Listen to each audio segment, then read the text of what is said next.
today's video, I'll show you how to add a text field to a document in Docusign, step by step. First, head over to docusign.com and log in with your account.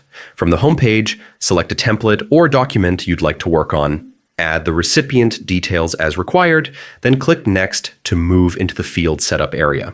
Here, you'll see a variety of fields you can add. Look for the text option, then drag and drop it onto your document wherever you want the signer to type information. You can also resize and reposition the field to fit properly. By clicking on the text field, you'll see a menu that lets you customize it further. For example, making it required, adding validation rules, or adjusting the font size.